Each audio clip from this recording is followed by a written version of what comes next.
Ya llevamos hasta ahora 3 semanas, vimos el origen, ¿cierto?, del hogar cristiano. Hablamos acerca de que la familia, el hogar, nace en la mente y el corazón de Dios, no es invención del hombre. Fue Dios quien creó al hombre y a la mujer para que vivieran en comunidad, formar un hogar y en ese contexto de hogar y familia puedan entonces crecer los hijos y desarrollar entonces la sociedad o lo que nosotros conocemos como el mundo actual. Fue en la mente y el corazón de Dios.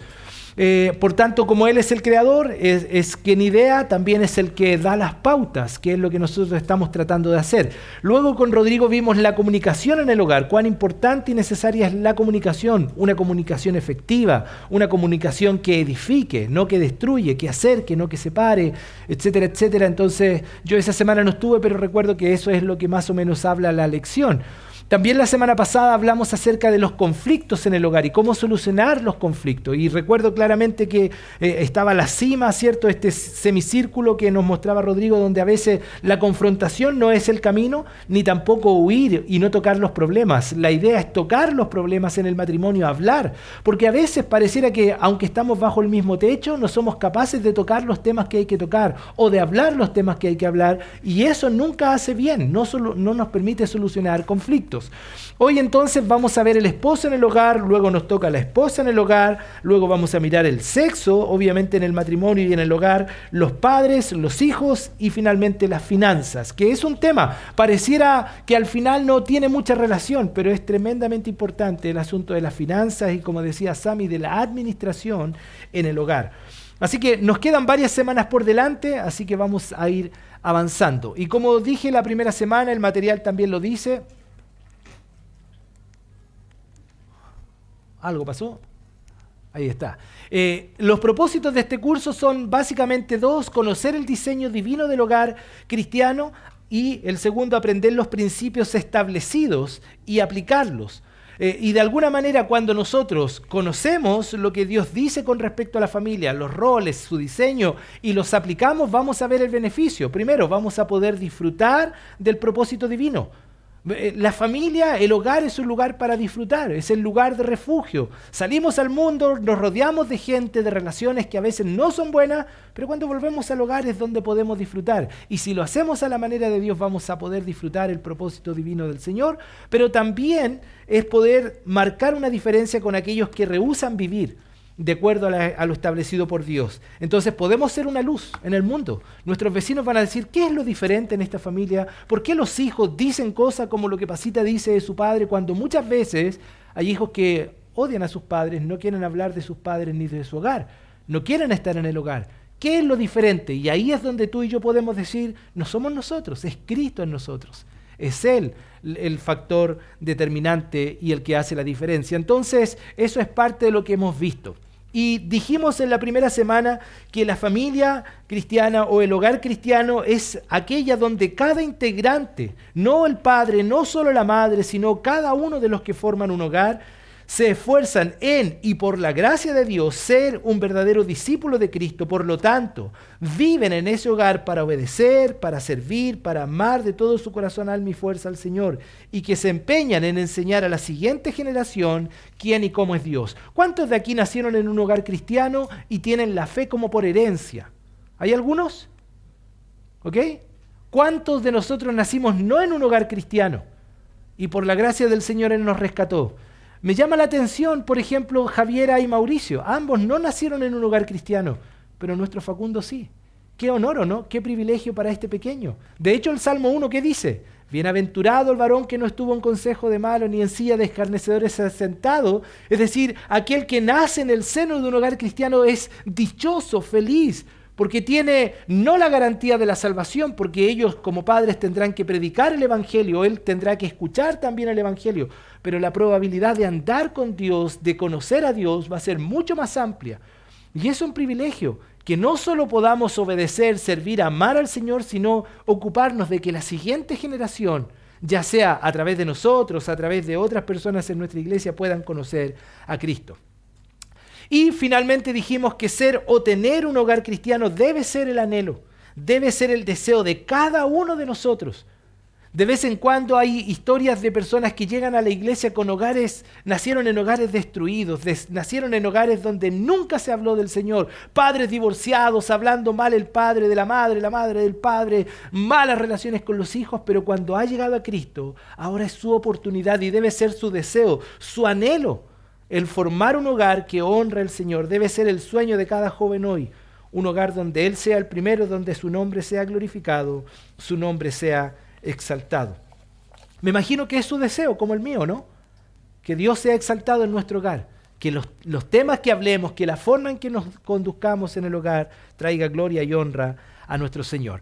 Y la primera semana cuando enseñé, vamos a orar pronto, pero la primera semana que enseñé, lo hice casi como una predicación y se me olvida que esto es con participación, así que vamos a participar hoy día, a opinar, atentos ustedes porque voy a preguntarles a ustedes. No va a ser voluntario, va a ser con dedocracia, ¿ya?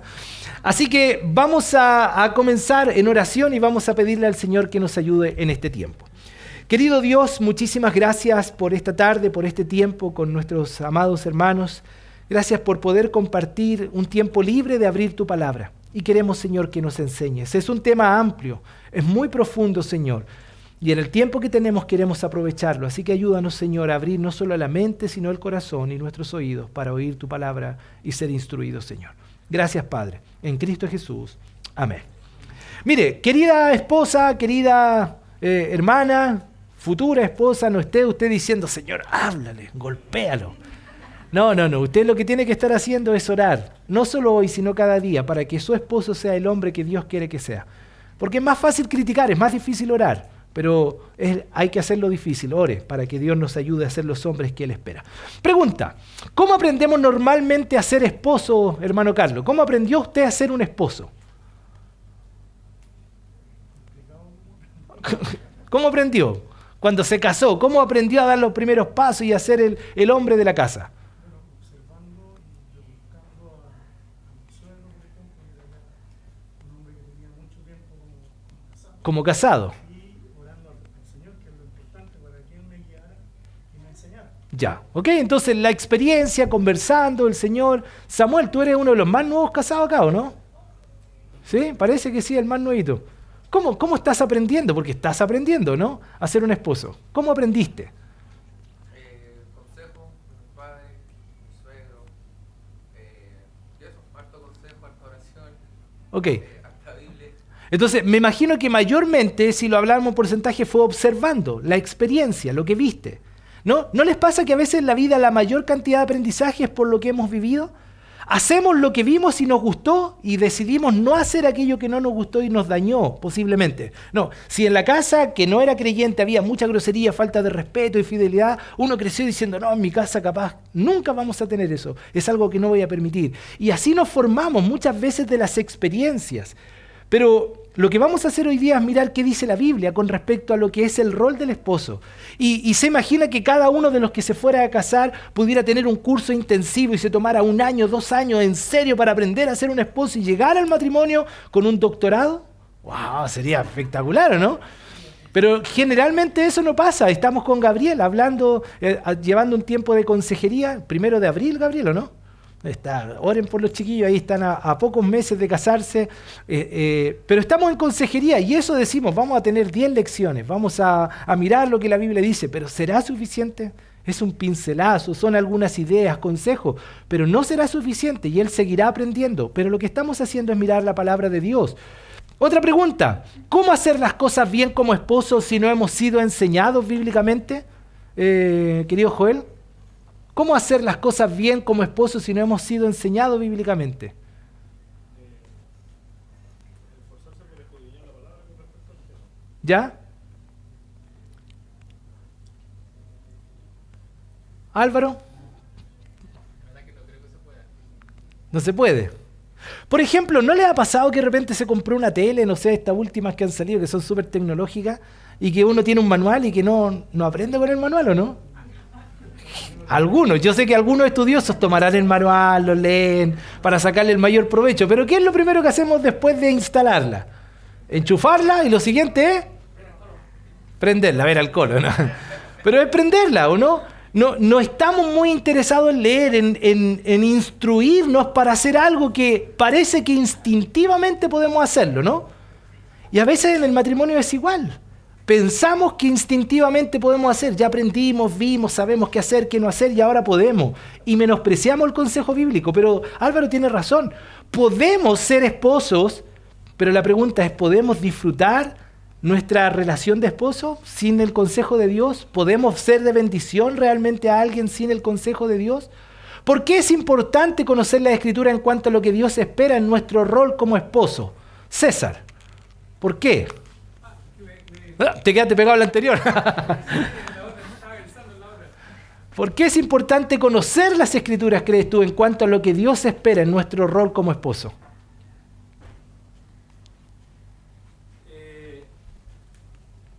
Primero, en la otra pregunta... Se quedó pegado, ¿eh? Ya. Claro, yo creo que es porque si miramos hay ejemplos de matrimonios que no son creyentes y pueden ser muy buenos matrimonios. Sí, pues. Entonces no podemos, porque es por lo que Dios dio por naturaleza a todos los hombres, Claro. el tema del matrimonio. Pero para poder hacer las cosas perfectas como Dios quiere, son las Escrituras. Sí. ¿Y por qué es importante conocer la Escritura? Eso, yo creo que más que nada es para poder primero honrar a Dios, y creo que ahí es donde está lo perfecto, en lo que Dios te fue enseñando. Ok, perfecto, bueno. Iba a preguntar a Gerardo, era que estamos orando por él todavía. No, pero, Daniel, ¿por qué? Bueno, porque si queremos hacer la voluntad de Dios en el matrimonio, tenemos que saber qué es lo que Él quiere que hagamos.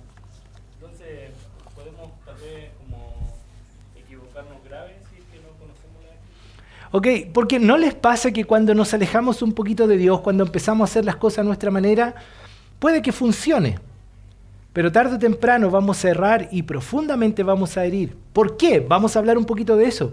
Porque decimos amar y basamos nuestra relación en el amor, en la pasión, pero al tiempo nos damos cuenta que ese amor se apaga. No es que desaparezca, pero empieza a cambiar, no es el mismo.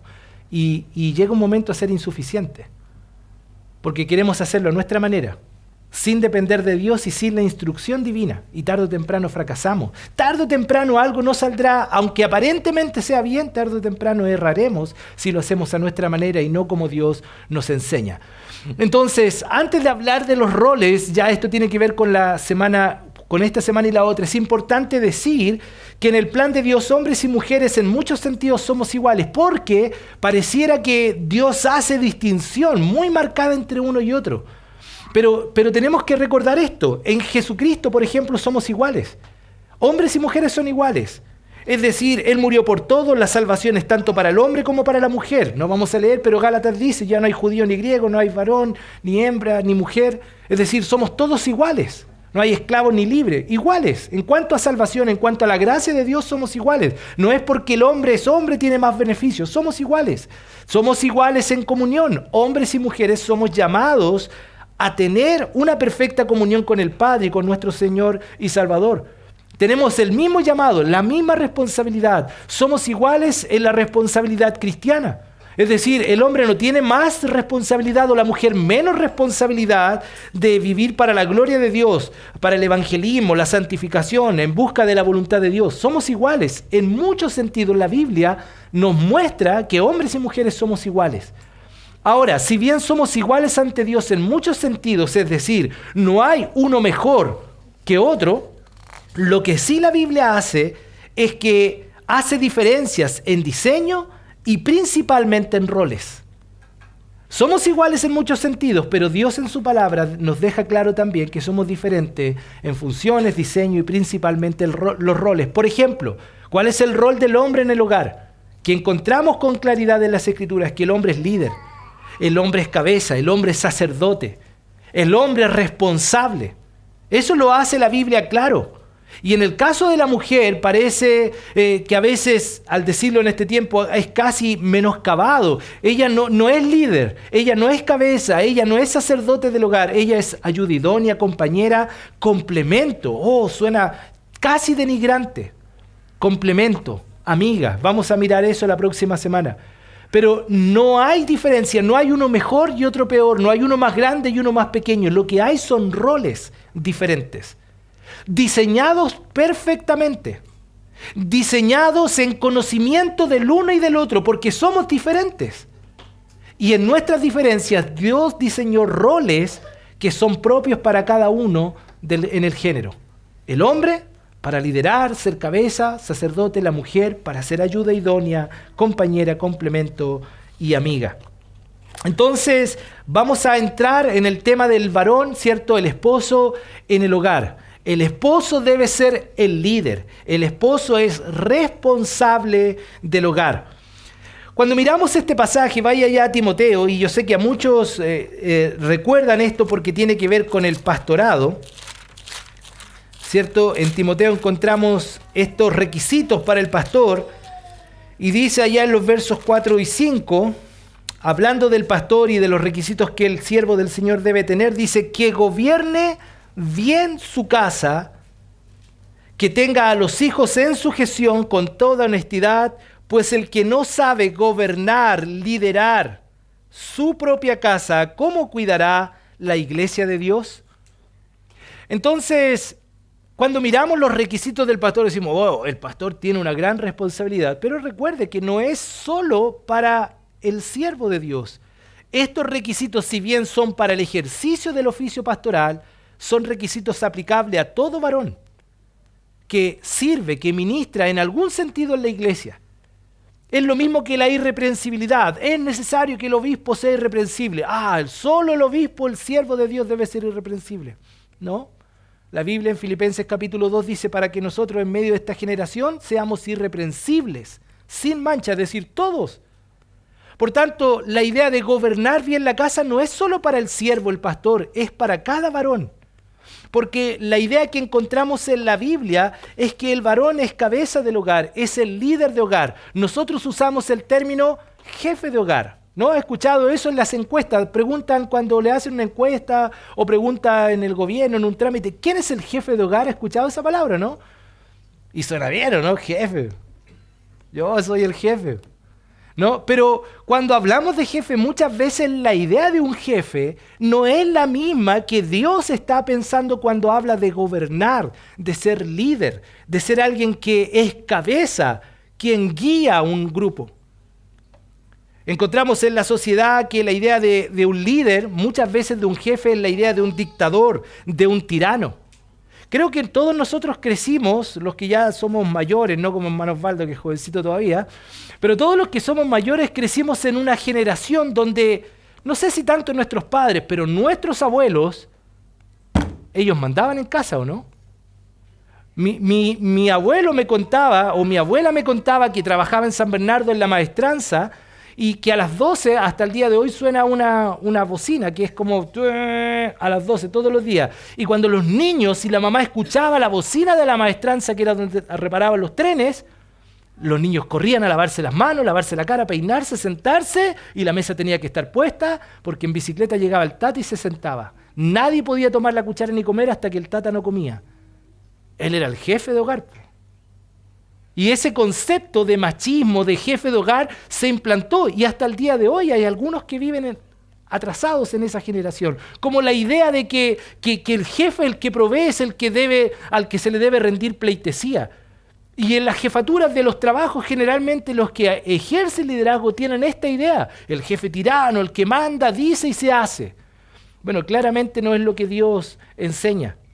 No tiene que ver con alguien que es tirano, que manda, sino básicamente la idea de un jefe de hogar o que gobierne bien su hogar es la idea de alguien que es responsable de su hogar.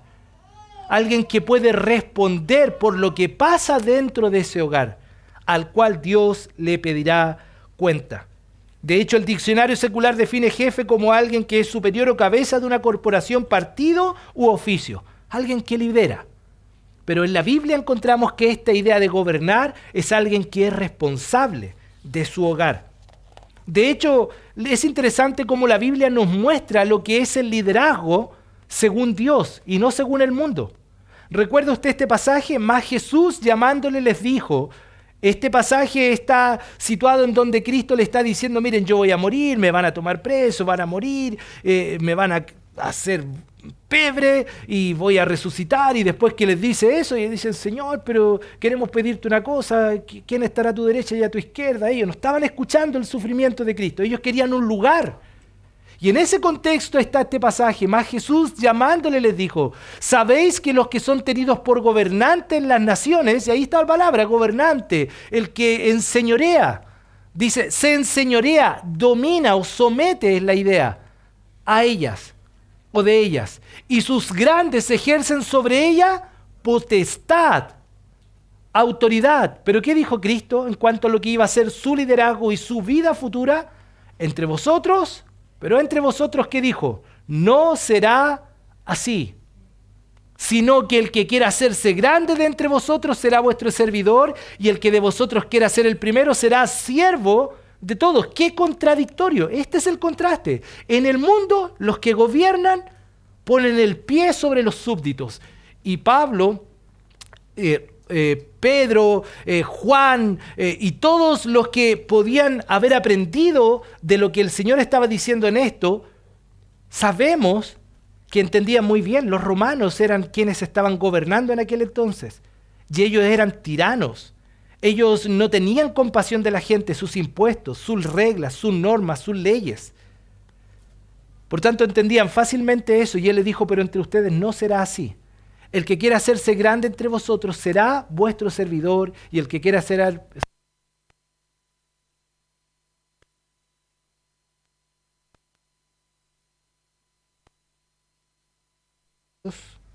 Uno, dos, tres, ahí sí.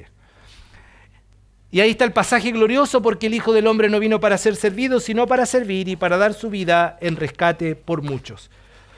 Un pasaje que nos muestra la diferencia entre lo que el mundo ve y lo que la Biblia enseña. Otro pasaje. Vosotros, dijo Jesucristo, me llamáis Maestro y Señor, y decís bien, porque lo soy. Yo soy el Maestro. Yo soy Señor. Pues si yo, el Señor y Maestro, y ahí está el contexto, he lavado vuestros pies, es decir, la lógica del mundo es que los súbditos, los discípulos, le hubiesen lavado los pies al Maestro. Pero aquí Jesús está enseñando un liderazgo diferente, una manera de ser líder diferente. Y es, he lavado vuestros pies, vosotros también debéis lavaros los pies los unos a los otros, porque ejemplo os he dado para que como yo he hecho, vosotros también hagáis. Aquí aprendemos que su autoridad debe ser ejercida en amor, siendo ejemplo para la esposa, siendo ejemplo para los hijos. La verdad es que ser jefe suena atractivo. La idea de gobernar, de ser el amo de la casa, la cabeza de la casa, es atractivo. Pero debemos hacerlo desde la perspectiva cristiana y divina, como siervos. Un liderazgo hecho en amor. Un liderazgo que está para servir y no para ser servido. Un liderazgo que está dispuesto a lavar los pies de su esposa, de sus hijos, en todo tiempo. No esperando que le rindan pleitesía, sino estamos para servir. Y en razón de eso podemos hacer la diferencia. Entonces, queridos varones, hermanos, ser jefe de hogar o gobernar bien nuestra casa significa que nuestra autoridad debe ser ejercida en amor, siendo ejemplo, sirviendo a todos quienes están en el hogar. Vamos al pasaje donde habla de la idea de ser cabeza. 1 Corintios 11:3. El Señor dijo, pero quiero que sepáis que Cristo es la cabeza. Esto es autoridad y dirección, ¿cierto? Esa es la idea de la cabeza, es la que da dirección, es la autoridad, manda al cuerpo. Es cabeza de todo varón, porque de vez en cuando la idea de gobernar y ser jefe del hogar nos llena de vanidad en la mente, ¿ya? Pero este líder, este jefe de hogar, este sacerdote, tiene un líder sobre él. Tiene a alguien que es superior que él. ¿Quién es? Cristo. Cristo es cabeza de todo varón y el varón es cabeza de la mujer. Sí, tengo a alguien bajo a mí, mi esposa.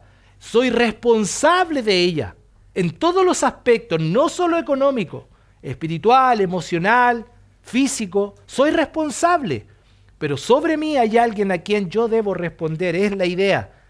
Y el varón es cabeza de la mujer y Dios es cabeza de Cristo. Entonces, en obediencia a nuestra cabeza, que es Cristo, debemos actuar como cabeza de nuestros hogares. Esto significa que somos responsables de todo lo que pasa en nuestra jefatura. ¿Alguien ha ejercido jefatura acá? ¿Ha sido jefe de algún área? ¿Ok? Cuando en la construcción allá, César, al hombre que tenía una instrucción de levantar un andamio, se le cae el andamio, ¿el jefe más grande va a llamar a la persona o al que no supervisó que hiciera bien la pega o no trabajó? Ok, el que se cayó fue él, el que faltó quizá una norma de seguridad de él, pero ¿quién se va preso? ¿El responsable quién es? El jefe. Ok, entonces, ¿se entiende la idea? No fue su culpa, no le faltó a él amarrar algo del andamio, pero el responsable de que todo funcione es él. En una empresa es así, en un lugar secular es así, pero hermanos, en un hogar es lo mismo. Somos los responsables de todo lo que pasa bajo nuestra jefatura. No somos culpables de todo. No somos culpables de todo, pero sí responsables de todo. Entonces, teniendo esto en cuenta como principio, que la responsabilidad no se delega, él no puede decir, mira, voy al baño, tú te quedas a cargo, y si en ese rato se cae el andamio, el que estaba a cargo, sigue siendo no el responsable, sigue siendo él, el jefe. No se delega a otros. Brevemente, Génesis capítulo 3. ¿Recuerda el pasaje? No vamos a detenernos allá. ¿Recuerda qué es lo que pasa en Génesis 3? El pecado de Adán y Eva, ¿o no? Pecaron. ¿Recuerda el texto? El Señor dijo, no comerán, ¿cierto? De todo árbol pueden comer, excepto del que está acá. Pero ¿quién comió primero? Eva. ¿Quién comió segundo? Adán. ¿Cierto? Bueno, vamos. Es un pasaje conocido. Pregunta, ¿a quién llamó Dios? ¿Por qué no llamó a Eva? ¿Quién era el responsable? ¿De qué acusó Dios a Adán? Ahí en su material, mire. ¿Cómo? No, esa fue la excusa de Adán. Has comido del árbol que yo te mandé no comieses. Eso le dice el Señor. Pero no le dice, tu mujer comió y por causa... No, le dice a él, casi como que Dios tiene amnesia. ¿No sabe que fue Eva? No, Adán. ¿De qué le hizo responsable? Dice, por cuanto obedeciste a la voz de tu mujer y comiste del árbol que te mandé diciendo no comieras de él. Es decir, tú eres responsable porque yo te di una orden y al final en vez de obedecerme a mí, obedeciste a tu mujer. Y finalmente, ¿por quién entró el pecado al mundo? ¿Qué dice Romano? ¿Por Eva? ¿Entiende la idea? Esa es la idea que encontramos en las Escrituras. El hombre, el jefe, el líder, cabeza del hogar, no es culpable de lo que pasa en el hogar, pero sí responsable ante Dios. Solo pensando en eso, es tremendo el peso en nuestros hombros. Es tremenda la responsabilidad de la cual un día daremos cuenta al Señor. Es muy necesario entonces poder preguntar a Dios, ¿y cómo lo hago? ¿Cómo puedo ser el mejor líder, el mejor jefe? No como el mundo me ha enseñado, no como aprendí de mis abuelos y de mis padres, como tú quieres. Y yo hago la pregunta antes de seguir, ¿cómo estamos nosotros en esta responsabilidad? ¿Qué tal? ¿Entendemos que somos responsables? ¿Entendemos que lo que los hijos hagan es nuestra responsabilidad mientras están bajo nuestro techo? ¿Entendemos que lo que pasa o no se hace en el hogar que honra a Dios, soy el responsable? No, es que la mujer que me diste, ¿no? Eso fue lo que Adán hizo. Y parece gracioso, pero sabe que muchas veces los líderes, sacerdotes, cabezas de su hogar, están dando una excusa tras otra. Es que Dios, si me hubieses dado una mujer más consagrada, es que si me hubieses dado hijos más dóciles, es que si tú hubieses hecho. No, el Señor nos dio todo lo que necesitamos para ser el hombre que necesitamos ser, el siervo y el líder que necesitamos ser en el hogar. Entonces, el esposo es responsable, debe ser líder, cabeza del hogar. Segunda cosa, el esposo debe amar a su esposa. Esa es la segunda cosa. ¿Qué dice Colosenses 3:9? Si alguien lo busca, por favor, y otro que busque Efesios 5:25 al 30. Entonces el esposo debe amar a su esposa y mientras busca alguno, no me voy a mover mucho, mientras buscan algunos, recuerde, cuando miramos el rol del esposo y el mandamiento y llamado de Dios para el esposo, usted va a notar que el énfasis primario de Dios para el hombre es amar. Y no así a la mujer, aunque también dice, a la anciana deben enseñar cómo amar a sus maridos. No encontramos esa recomendación, pero es la vez. A los hombres una y otra vez se nos manda a amar. ¿Por qué? ¿Por qué crees, Álvaro, que Dios nos manda a amar? Porque quizá no sabemos amar. ¿Ok? Yo creo que sabemos amar, pero no sabemos amar de la manera correcta. ¿Por qué cree Mauricio que Dios manda al hombre a amar? Porque no es natural para el hombre amar, como Él nos ama. Él nos tiene que enseñar constantemente cómo amar a nuestra esposa, porque no es natural en el hombre amar. Es decir, la mujer, a diferencia de nosotros, no necesita ser mandada a amar porque parece que naturalmente ama, ¿o no? La mujer en su esencia, en el diseño de Dios perfecto, la hizo, la creó con esa capacidad de amar con un amor de madre. ¿Ha escuchado eso, no? Yo me río de Betsy muchas veces, le digo, ella es una mamá oso.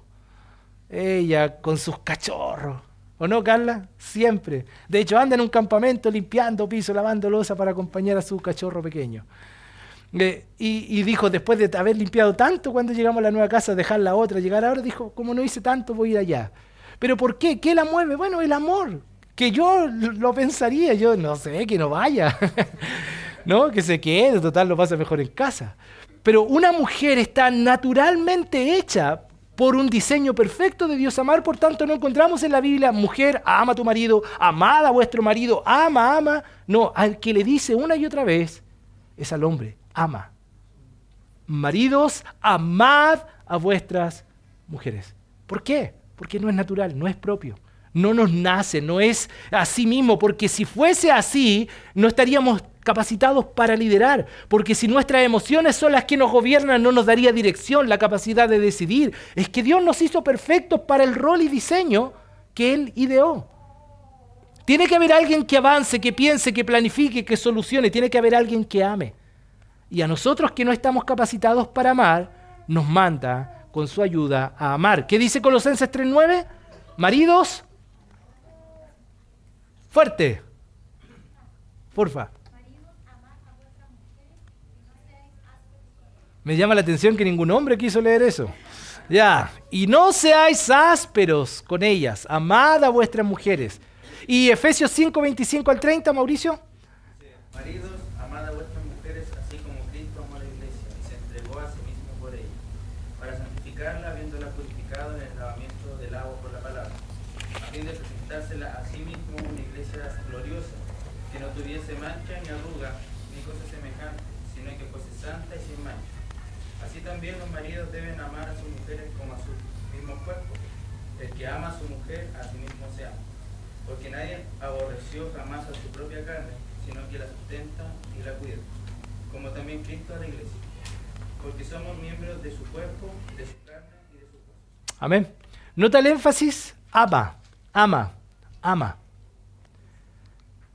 ¿Cómo debemos amarla? Esa es la gran pregunta y Dios nos da la respuesta. Debemos amarla con el amor de Dios. Cuando encontramos este pasaje, maridos, amad a vuestras mujeres y no seáis ásperos con ellas, tenemos que saber que esta palabra amar o amad, que está en imperativo, viene del griego ágape. Existen 3 tipos de amor, encontramos en la Biblia en el griego. El amor eros, el amor erótico, el amor filios, el amor filial de relaciones, y el amor ágape, que es el amor perfecto de Dios. 1 Corintios 13, cuando describe el amor, está hablando del amor perfecto de Dios. Y aquí está diciendo, maridos, agapar, amar, es decir, con su amor a vuestras mujeres y no seáis ásperos con ellas. Entonces, cuando miramos el amor de Dios, las características de este amor, que lo describe mejor, ya vamos a ver 1 Corintios, podemos ver que el amor de Dios, ese amor sacrificial de Dios, perfecto de Dios es, por ejemplo, un amor desinteresado y sin egoísmo. Es un amor que no se reserva nada, ¿no? No hay mayor amor que este, que alguien ponga su vida por sus amigos.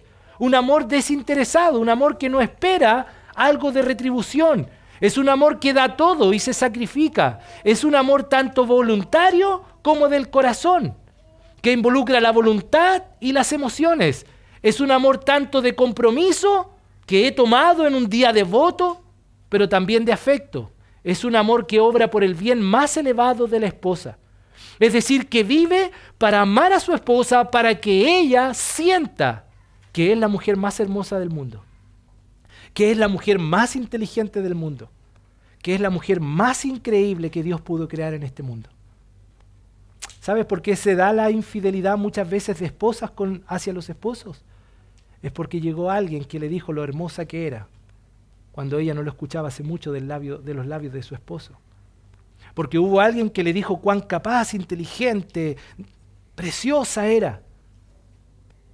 El hombre y su amor, con el amor de Dios, tiene que hacer sentir a su esposa como la mujer más amada del mundo. No hay otro en este mundo que te ame como yo, porque Dios me ha mandado a amarte con su amor, que hace que tú seas la persona favorita en mi vida, la persona con quien quiero vivir, dormir, soñar y desarrollarme el resto de mi vida. Es un amor desinteresado, que lo da todo, que es voluntario, que muestra compromiso, etcétera, etcétera. Pero no lo voy a decir yo, lo dijo Dios. ¿Cómo es su amor? Y encontramos, ¿o no? El amor perfecto de Dios nos da una descripción perfecta y yo podría comparar mi amor. Usted, varón, puede comparar. Usted, hermana, puede también ver si está siendo amada con ese amor, pero no pegue codazos. El amor de Dios, ese amor con el que Él nos manda amar a nuestra esposa, es sufrido, es benigno, no tiene envidia. No voy a dar la descripción al lado, usted la puede ver. No es jactancioso, no se envanece, no hace nada indebido. ¿Ha estado alguna vez pensando, maquinando hacer algo por su esposa para que sepa que está enojado? Bueno, ese no es el amor de Dios. Porque el amor no hace nada indebido. El amor de Dios no busca lo suyo propio. El amor ágape perfecto de Dios no se irrita. El amor no guarda rencor. No se goza de la injusticia. Se goza de la verdad. El amor de Dios, el amor perfecto de Dios, todo lo sufre. Todo lo cree, todo lo espera, todo lo soporta. El amor de Dios nunca deja de ser porque Dios es amor. Es su esencia. Y tu amor y mi amor es insuficiente. Nuestro amor, por eso yo digo, sin el amor de Dios, aunque todo puede parecer perfecto y bien, no será suficiente. El perfecto amor de Dios en el diseño perfecto del matrimonio y de la familia es fundamental para lograr una unión matrimonial, para que la esposa sienta verdaderamente el amor de su esposo. Ese amor de Dios, ese amor perfecto. Amarnos con el perfecto amor de Dios, primero a nosotros los hombres nos capacita con algo que no tenemos. Supongamos que mañana voy a decir, Eduardo, quiero que mañana vayas a trabajar conmigo a una viña para que podes todas las parras. Y Eduardo me mira y dice, nunca he podado una parra. No sé lo que es una tijera de podar, no sé. Y yo le diría, tranquilo, antes de que vayas voy a enseñarte, voy a capacitarte. Vas a tomarte un mes de práctica, de mirar. Entonces, cuando él vaya, ya va a saber lo que hacer. No es así. A llegar como ahora y aprendo allá. No, va a ser capacitado. Cuando tú y yo conocemos a Cristo, el Espíritu Santo mora en nosotros y como evidencia de su morada en nosotros, está el fruto del Espíritu Santo en nosotros. ¿Cuál es el fruto del Espíritu, la manifestación del Espíritu? ¿Cuál es la primera manifestación? Amor. Amor, interesante. Uno podría decir, bueno, ¿qué importa el orden? Me parece que es relevante, porque si el amor de Dios abunda en mí, estoy listo para cualquier otra cosa.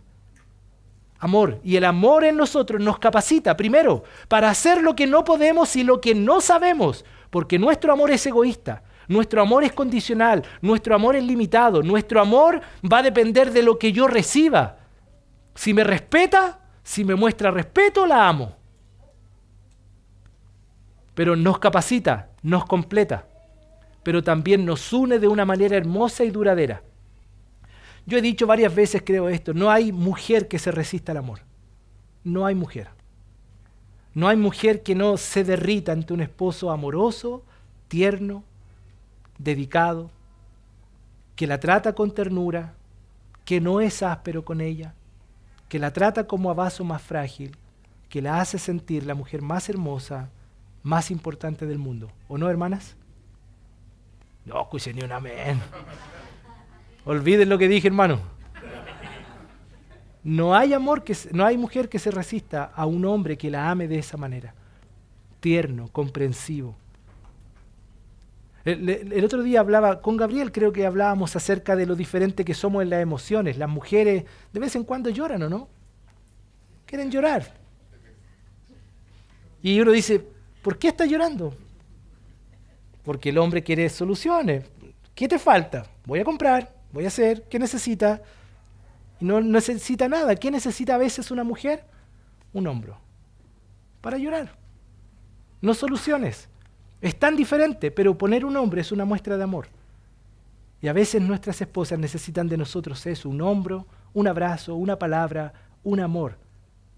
Diferente al nuestro, que es el amor de Dios, que nos capacita, nos completa, nos une de una manera duradera, que nos hace disfrutar el amor. Pero también la Biblia no nos dice solo que debemos amar, nos dice cómo debemos amarla. Debemos amarla como Cristo amó a la iglesia. Casi podríamos terminar aquí. Es decir, si hay un estándar que Dios quiere ponernos, no podía haber un estándar más alto. Y a veces yo me he preguntado, ¿cuándo voy a poder amar a mi esposa con ese estándar? Quizás nunca. Porque el amor de Cristo es, creo, inigualable. Ayúdenme, algunas características del amor de Cristo. Ayúdenme.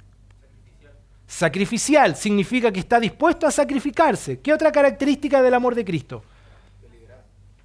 Deliberado. ¿Qué significa? Que no busca lo suyo propio, que es desinteresado. ¿Ok? ¿Qué más? Puro. ¿Qué significa? Que no hay nada que lo contamine, ¿cierto? Es como es. ¿Qué más? Desinteresado. ¿Qué significa? No espera nada a cambio. Se entrega. ¿Qué más? Paciente. Es decir, no está esperando perfección en el otro. Le ama tal cual como es, con sus imperfecciones. ¿Qué más, Héctor? Es benigno. Busca hacer bien. Está basado en el bien del otro. ¿Qué otra característica? Incondicional. Es decir, no depende de lo que él haga o no haga. Ama. Hermano, podríamos decir muchas características más. ¿Nota usted el estándar? Pregunta, ¿qué tal su amor? ¿Qué tal mi amor a mi esposa? Yo estoy en deuda. Yo fracaso muchas veces. Yo no alcanzo el estándar. ¿Y sabe qué compruebo? Lo que dije anteriormente, que cuando me esfuerzo en el Señor, con su ayuda, cuando estoy cerca de Dios, y en parte amo a mi esposa como Cristo amó a la iglesia, aquí está mi reina. Me hace porotos granados. Llevo 3 días comiendo porotos granados. Pero es verdad, a veces cansada, a veces puede estar pasando un día difícil, pero cuando recibe de mi amor un poco de lo que Cristo pone como estándar, ella está dispuesta a entregarse absolutamente, porque así es la mujer, se entrega. Cuando no solo tiene que amar, sino cuando recibe de ese amor. Y dice cómo amarla, como Cristo ama a la iglesia. Podríamos decir mucho, pero vamos a avanzar. Debemos amarla como a nuestros mismos cuerpos. Yo no sé si hay muchos que son vanidosos, los hombres no somos en general tan vanidosos. Yo creo que todos tenemos un grado de vanidad, ¿no? ¿O no? Díganme si no es así. Los que usamos barbita, igual nos repasamos un poquito para que haga la cosa. No sé, nos peinamos, que la ropita. Es decir, tenemos algo de vanidad porque tenemos que amarnos también a nosotros mismos. Debemos amar al prójimo como a nosotros mismos. Es decir, lo que no pide Dios es que nos amemos al extremo que seamos el centro del mundo, pero tampoco la Biblia dice que no debemos amarnos, debemos cuidarnos. Pero es interesante que dice que debemos amar a nuestra esposa como nuestros mismos cuerpos. ¿Quién de nosotros se golpea? ¿Hay alguno de nosotros que se dañe, que se meta el dedo en el ojo, que quiera infringirse un corte, que quiera causarse dolor? Ninguno. ¿Por qué a veces hacemos eso con la esposa? Pastor, yo jamás he levantado la mano a mi esposa. Pero recuerde que Proverbios dice que las palabras pueden ser más duras que una espada, más duras que un martillo. Palabras, y a veces, ojo, la falta de palabra, el silencio, puede ser duro y hiriente. Debemos amarla como a nuestros mismos cuerpos, debemos amarlas como nos amamos a nosotros mismos. Y de hecho, Efesios es donde dice, marido, amada, ¿cómo cierra? Esta es la idea central del libro Amor y Respeto, no recuerdo exactamente cómo dice, pero ¿cómo dice allá? El 21 dice, porque nadie aborreció jamás su propia carne, sino que la asistencia y la pura, como también Cristo lo hizo. ¿Y el 33? Dice, por lo demás, cada uno de vosotros ame también a su mujer como a sí mismo, y la mujer respeta a su marido. Como a sí mismo, es la idea, como a sí mismo. Debemos amarla verbalmente y de manera práctica. Verbalmente y de manera práctica. Por ejemplo, no sé si le pregunto al hombre o a la mujer. Voy a preguntarle al hombre, a ver. ¿Cuándo fue la última vez que le llevó desayuno a la cama a su esposa? No me responda. ¿Cuándo fue la última flor que llegó a las manos de su esposa? ¿Cuándo fue la última vez que trajo, le gusta el chocolate, un chocolatito, y se lo dejó bajo la almohada? ¿Cuándo fue la última vez que le dijo algo al oído? ¿Cuándo fue la última vez que le mandó un mensaje coqueto por el WhatsApp? Y le dijo, amor, estoy pensando en ti hoy. Amor, te amo. ¿Cuándo fue? Queridas, necesitan animar a sus esposos a decir que le ama, porque eso es una manera de mostrar amor. ¿Sabe cuando usted lee Cantar de los Cantares? Lo que uno ve a un hombre que le dice cosas lindas, cosas preciosas a su mujer. Eres más linda que las yeguas del faraón. Yo sé que para nosotros suena raro eso, ¿no? Pero hay que contextualizar. La yegua de faraón era lo más precioso que podía haber, ¿o no? O sea, ¿quién tenía una yegua como esa? Era como, wow, esto es como un Rolls Royce de hoy día, ¿no? Pero quiero rescatar lo que él está tratando de decirle. Eres lo mejor de lo mejor. Y se lo dice. Habla de ella, de su cuerpo, de lo preciosa, de lo hermosa. Le llama amiga, le llama compañera, le llama de una manera increíble. Verbalmente, pero también de manera práctica. Todos debiéramos ser conocedores, expertos de las cosas que a nuestra esposa le gusta, así como de lo que no le gusta, de lo que alegra su corazón como la entristece. Y prácticamente debiéramos nosotros todos los días hacer aquellas cosas que ellas necesitan. Así es como debemos amarla, verbalmente y de manera práctica. Debemos vivir sabiamente con ellas. Maridos, vivir sabiamente con ellas. ¿Por qué? Porque si usted anda como un necio, si usted vive como necio, no solo se dañará usted, dañará el corazón de su esposa. La necedad es un pecado que ofende a Dios, pero daña a quienes están a nuestro alrededor. Por eso la Biblia nos dice que debemos andar con nuestras esposas sabiamente. ¿Quién es el que va a tomar las decisiones finales? ¿Quién va a decir qué se hará en el hogar? Y nos encanta decir, yo doy el punto final, yo digo acá al final la decisión última. Pero la pregunta es, ¿está orando para tomar una decisión correcta que honra a Dios? ¿Que sea lo mejor para la esposa, los hijos, el hogar? Déjenme contarles que no hace mucho una familia de San Bernardo tomó una decisión, bueno, no hace mucho, hace un tiempo ya, de irse al sur del país. Porque el sur es lindo, la vida tranquila, el aire aquí y allá y todo. Pero sabe que fue una buena decisión para la salud de los hijos. Pero nunca pensó si es que en ese lugar habría una iglesia. Y llevan más de 1 año y medio sin congregarse. Estos pequeños están creciendo sin saber de Dios, sin saber de una iglesia. Yo decido la salud de mis hijos. Pregunta, ¿es una decisión sabia? No quiero hacer un juicio.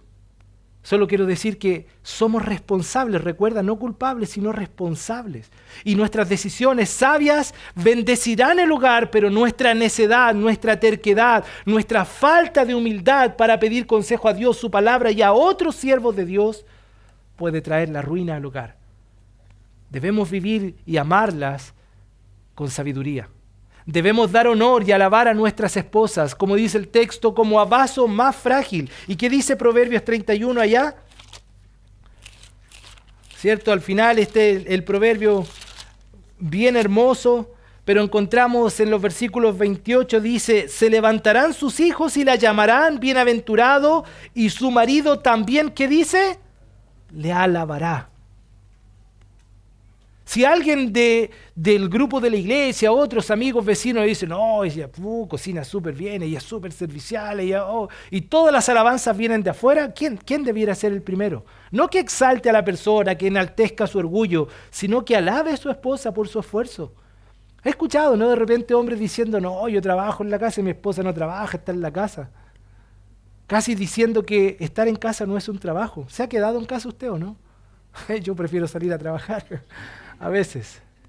No, afuera, porque en casa se trabaja y mucho. Javi hoy día está con el pequeño en casa, Mauricio dirá, no, yo trabajo, Javi no. Wow, 24/7. ¿Cuántas veces usted durmió toda la noche y fue ella la que se levantó, no? La que se desveló, mientras usted dormía plácidamente. Yo no tenía opción, eran dos. Lloraba la Carla, despertaba la Connie, no tenía opción. Pero ellas trabajan mucho y deben ser alabadas por nosotros, por nuestra boca. Deben saber que no hay como ella en este mundo. Debemos agradar a nuestras esposas, finalmente supliendo sus necesidades físicas y emocionales. Debemos ser todo lo que ella necesita. Yo decía, no solo en palabras, en acciones, físicamente. Ellas necesitan saber que es la mujer de nuestra juventud con la que nos gozamos. Proverbio dice, alégrate con la mujer de tu juventud y tome placer tu corazón con ella. Hermanos, queridos, no es como yo quiero ni como yo pienso que debo amar a mi esposa, es como Dios nos dice. Y yo insisto, si hay un hombre que no está amando así a su mujer, tiene opción hoy de cambiar y decir, Dios, enséñame, capacítame, toma el material, léalo, subráyelo, ore, arrepiéntase con el Señor, pídale perdón a su esposa y comience a andar y a experimentar amar a su esposa como Cristo amó a la iglesia, como Dios manda, y verá no solo hoy, sino mañana y el resto de su vida la bendición de cumplir su rol, de ser un jefe, un líder, cabeza de su hogar, que no se enseñorea de su hogar, sino que lo hace como un siervo, lava los pies de su esposa, de sus hijos, alguien que con humildad sirve a quienes están en el hogar, que hace un liderazgo espiritual como el de Cristo, pero que no solo hace eso, sino que ama con el amor de Dios, y verás la bendición. Serás no solo amado por tu esposa, sino respetado por tu esposa, admirado por tu esposa.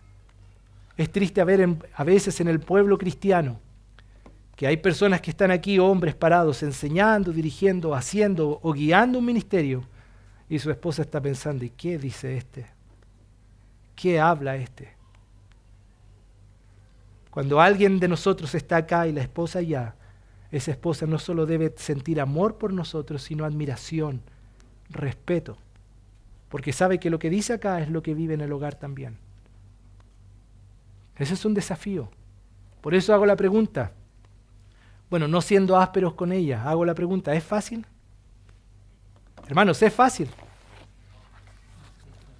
Nos va a costar la vida. ¿Sabe por qué? Porque no es natural, porque no es parte de nuestra esencia, porque no tiene que ver con nosotros. No sé dónde dejé las hojas. Entonces, ¿cuál es el rol del esposo? El esposo debe ser el líder, responsable del hogar, debe gobernar bien su casa. Recuerden, no es culpable de todo, pero sí responsable. Y como es responsable, se preocupa. Volvamos al ejemplo de César. Posiblemente no lo sé, pero yo sé que cada día más en las empresas la seguridad, Silvana sabe de eso, es muy importante, prevención de riesgo. Entonces hoy día muchas empresas antes de la jornada no pierden 10 minutos o 15, invierten 10, 15 minutos recordando cuáles son las normas de seguridad. El equipo, venga, vamos a hablar de cómo vamos a cuidarnos hoy para evitar un accidente. Y uno dice, bueno, pero podríamos partir y ganamos 15 minutos. No, se invierte. ¿Sabe por qué? Porque el líder le ha delegado a alguien que hable de esto para evitar accidentes. Porque si no, no solo va a sufrir el que se accidenta, sino el líder. Entonces, no sería malo comenzar a veces nuestros días diciendo, a ver, hijos, familia, vamos a orar, vamos a hablar, vamos a ver cómo están las cosas, reunión familiar, toquemos los temas que hay que tocar, porque algo no anda bien. Porque debemos ser líderes, responsables del hogar, gobernar nuestro hogar. Bien nuestro hogar, y el esposo debe amar a su esposa no solo como Cristo amó a la iglesia, sino de todas las formas que vimos. Les decía, hermano, esto podríamos profundizar casi cada concepto. Yo no puedo por el tiempo, porque ya son 9:22, no quiero pasarme más de esto. Pero yo les animo, les dije creo la primera vez, lo que ustedes tienen en sus manos, este material, es algo bueno, hermanos. No es lo mejor ni lo último, habrán otros, pero lo que usted tiene es algo bueno. No haga de esto algo para traer los miércoles y bueno, escuchar nomás. Llegue a casa, repase. Y como decía, varón, llegue a casa y evalúese delante de Dios, sin su esposa. Si quiere, hágale la pregunta, ¿cómo estoy, amor, en respecto a lo que hemos escuchado? Si no, hágalo usted. Mire el material, repase estos versículos, mire cada comentario, cada párrafo y evalúese. Pero no para decir, oh, salí para atrás, ¿no? Mejor no sigo. Sino para arrepentirse si hay que arrepentirse delante de Dios, luego de arrepentirse con Dios, hablar con el cónyuge, el esposo y decir, amor, quiero decirte que me arrepiento por no amarte como Cristo amó a la iglesia, por no ser el hombre que tú quieres, por no decirte lo que necesito decirte, por no tratarte como debo, por no considerarte, por no tratarte como a vaso más frágil, por muchas veces ser áspero contigo, por no amarte como a mí mismo. Perdóname, amor. Y ora, ¿no? Y ora por mí, porque quiero decidir ahora ser el hombre que tú necesitas, que nuestros hijos necesitan. Quiero cumplir el rol. Quiero ser un siervo, cabeza, líder, jefe, pero como Cristo lo fue, como un siervo humilde. Quiero amarte como el Señor me manda a hacerlo. Vamos a orar. Querido Señor, te damos gracias por tu palabra, por esta clase, esta lección. Porque, Señor, estoy seguro que todos nosotros, me incluyo, estamos al debe, Señor. Somos muchas veces así como la razón de una alegría de nuestra esposa. Muchas más veces quizás somos la razón de las lágrimas de ella, Señor. Herimos su corazón. No le amamos como tú nos mandas a hacerlo, Señor, y perdónanos por eso. Perdónanos, Señor, por creer que de la experiencia hemos tenido todo para aprender a ser el esposo que nuestra esposa necesita. De lo que hemos visto o escuchado en algunos lugares. Y no hemos corrido al manual que es tu palabra, Señor. No hemos tomado en serio la gran responsabilidad que tenemos de gobernar bien nuestro hogar. Perdónanos, Señor, porque hemos faltado, hemos fallado. Y ayúdanos, Señor, a ir en arrepentimiento a ti, pero también con humildad a nuestra esposa si es necesario, Señor. Hoy, no mañana, porque mañana es el desafío de comenzar a hacer lo que tú ya nos has enseñado a hacer, Señor. Ayúdanos, Padre. Te lo ruego en Cristo Jesús. Amén. En el manual, lo voy a hacer también la próxima semana, pero en el manual está esta hojita que es para llenar, ¿o no? No sé si ustedes se fijaron esta. Dice allá, reflexiona y responde. ¿Cuáles dos palabras en Efesios 5, 22 y 23 resumen la responsabilidad del marido hacia su mujer? ¿Cierto? Amar y cuidar. ¿Ya? Esas son las dos palabras que resaltan. Por ejemplo, ¿cómo impacta el amor de Cristo por su iglesia frente a la responsabilidad que tienes como esposo? Respóndelo, háganlo juntos quizás. Después, ¿qué área de la responsabilidad del esposo se te hace más difícil obedecer hoy? ¿Cuál? De las áreas que hemos visto, o el material dice. Luego dice, haga una lista de las necesidades de su esposa. ¿Qué necesidades tiene su esposa hoy? Haga esa lista, pregúntele y hágase la pregunta, ¿las está satisfaciendo? ¿La está cumpliendo? ¿Está llenando esas necesidades? Y por último, mire lo que dice. La Biblia utiliza palabra gobernar para describir la posición del marido en el hogar. Marca las áreas en las que no estás liderando y gobernando a tu esposa hoy. Tiempo de oración familiar, enseñanza verbal y práctica de la palabra de Dios, consuelo y consejo en momentos difíciles, ejemplo de servicio y amor en la iglesia de Dios, ejemplo en la vida devocional, etcétera, etcétera. Entonces, ¿cuál sería la meta? Que usted haga esta hojita, hermano. Por favor, ¿alguien no tiene el material? Hable con Dani. Ahí tenemos algunas copias, si no se lo hacemos llegar. Pero hágalo. La otra semana voy a hacer el mismo desafío a las hermanas. Pero les animo a hacer este cuadro, será de mucha bendición.